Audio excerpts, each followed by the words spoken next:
Ladies and gentlemen, SideStrafe back with a look at World of Warships, and we begin again. Finally, I can play this game and not have to worry about my progress being wiped. So if you're a closed beta tester, you are in a head start, which means that open beta test is around the corner, but for those of us that have been testing the game, we get to begin before everybody else and maintain our progress. At least that's what people keep telling me, and hopefully that's true, because for the most part, the reason I wasn't playing this game was just because, well, I'd played up to a certain tier, and you kind of get to the point where it's like, ugh, I'm going to have to do this all over again. So, thankfully, that's over. The game is going to go into open beta as a soft launch, so nothing should be wiped from here on out, and so it's just time to get back into your ships and choose your path. We've had a lot of testing time, so we should know what we're interested in and what line we want to travel down. I'll most likely focus on American cruisers and battleships, maybe dabble in destroyers. I think as far as the Japanese are concerned, primarily battleships for them.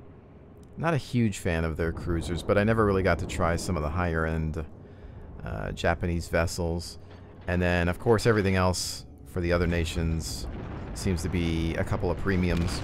So, not really interested in those at the moment. Obviously, when the British get introduced, I'll probably check them out as well. But, you know, for now, we're looking at a live stream highlight. This is a match featuring Furry the Snake and Bribe Guntails backing me up here, and the ship you're looking at, this is of course the Arkansas beta reward. This is a American battleship, and you get it for having played 49 matches within the closed beta test. And I have to say, it's not crap. At least in my opinion, it is a nice little reward. I mean, it's very slow to turn the main guns, but it does pack a punch. It's got a lot of guns, and as I always say, more guns, more fun, and I think I like it. I've had some nice matches with it. It's just enjoyable, and you know, to receive a battleship as your beta reward, hey, why not? Also, it's got kind of a interesting camouflage pattern on the side. Not necessarily the best looking battleship on the planet, but it gets the job done, and yeah, pretty neat. Thanks Wargaming, I guess, for once. One thing I definitely have to touch upon is the improvements to the sounds in this game. A lot more punchy. You feel like you're firing some gigantic guns, and I think that's what this game needed. On top of that, there's some extra voiceover work. The ship kind of engine sounds, or the interior sounds you get when you're in the scope view, have been improved. Nice ambience. I think they always did pretty well with the wind and the sound of the water. The creaking sound effects when you're taking hits or when the ship is sinking. So I think they're doing a really good job with the audio in this game. The distancing effect from the guns, when there's a ship far away from you shooting, you can kind of hear it, but it's not full volume. It's not dead silent. And just when you fire, it's really satisfying to have all your guns go off and just have that loud punch. I haven't heard all of the ships, only the lower tier ones since the last I played. But so far so good. I really just hope that some of my favorite ships, like the Cleveland, have been done justice. Because I remember a couple of months ago, some of the guns sounded like pistol shots, and it was really, really bad. So hopefully that's not the case. But it seems like they've changed things for the better, so I'm looking forward to hearing the rest of the ships. I suppose the one thing I'm really worried about with this game is how long it can last an individual. How many games can you go through before you just kind of get tired of sailing around in a circle, shooting at other ships? It's a slower paced game, which I don't mind. I actually prefer slower paced titles these days, but I think it's just, well, there's only so many ways you can design an ocean map. And if you look at this game, a lot of the maps focus around a bunch of islands. I don't know if they still have the open water map or the open ocean map. Historically, a lot of the battles were just fought out in the middle of nowhere, you know. and there wasn't much terrain blocking shots. But in this game, they've added these islands, these very low detail islands, to try to make the maps a bit more interesting. The core gameplay is very solid. I think design-wise, as I've said in the past, this is a better designed game than World of Tanks. I think World of Tanks can learn a lot from this title, but they're very different. And the one thing World of Tanks has going for it is that it's on land and the maps can be a lot more dynamic. Here, you're just dealing with the same type of scenery over and over again, and it's a lot slower paced. I think there's only so much of shooting ships moving in a straight line or maybe even at an angle you can handle. If you look at twitch.tv and YouTube and see how the amount of content has declined, how barely anybody is streaming this title anymore, how very few people are actually making videos about this title on a regular basis, I think people are getting tired of it. And I think the only people that continue to make content for it are either super passionate about naval combat games like iChase Gaming, or perhaps those that do it because they feel that they have to, that it's part of their job as some sort of vehicular combat content creator, that they need to provide content for this as part of their work. Do they actually enjoy making videos for this game?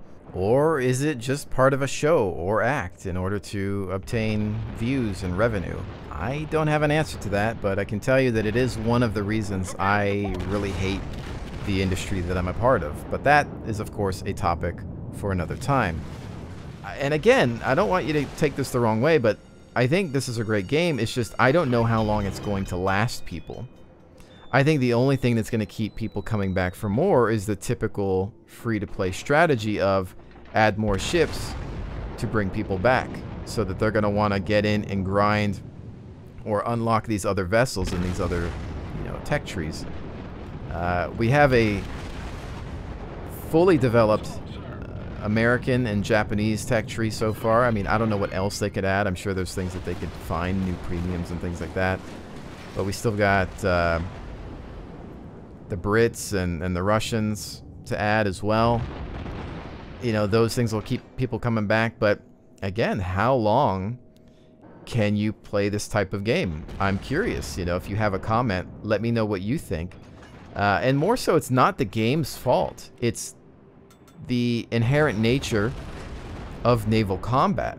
That's what it comes down to. And even when I was playing naval action in the testing phase, there was only so much of sailing around in a circle, shooting at ships in a line that you could handle. It just gets stale after a while. I think the only thing that naval action has going for it is the fact that it's not a free-to-play and that it's supposed to be an open world game where you're going to have exploration and trade, a bunch of other things to keep you interested in the game, more so than just the combat, because eventually, yeah, this does get kind of old, and you're going to get to the ship that you love, and then what? Okay, then you find another one in another tree, and you get that, and okay, then what? Well, I mean, if you think you get tired of things in World of Tanks, then I think that's going to be accelerated here. Just because, again, the maps aren't as diverse. There's not as much you can do. There aren't that many tactics, I think, that you can pull off in this arcade ship game. A real-life situation, that's different. There's always that intensity, and you're not always seeing combat every single day of your life. And when you do, it's crazy and intense and scary. But this is a different situation. So I don't know what's going to happen, which is why I, these days especially, don't like promising that I'll always cover games forever. I get tired of games just like everybody else, and I have to move on and find something different to play, or I'll take a break and then come back a month or maybe even a year later. It really depends on the title. But with this one, I'm excited to play it again. Looking forward to getting to some of my favorite ships. But I'm definitely going to take it easy with this one. I just don't want to burn out on it. And I think, like I've been saying, the inherent nature of naval combat leads to that. So let's try to avoid that. Just maintain some live streams, occasional video with discussion, and hopefully I'll be golden in the World of Warships department. But anyways, 4 versus 2, they've got more territory. Well, make that 3 versus 2. And Furry the Snake, Bribe Guntail, still alive. Holding their own. This guy's almost toast. Shots out. I love focus firing in this game. Especially if you've got two friendlies on your team looking at the exact same target and you just see all of those guns go off. And even better when you're in the same ship and when that ship happens to pack a punch like the Arkansas. All of those rounds out. It's a beautiful thing. It really is. But anyways, ladies and gentlemen, I really hope that you've enjoyed today's look at World of Warships. I'm going to go ahead and let the rest of this match play out. Will these slow battleships be able to catch this slippery son of a gun? Stay tuned to find out. But with that said, thank each and every one of you for joining me. It is always appreciated, and I will definitely see you on the next one.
The enemy is about to win.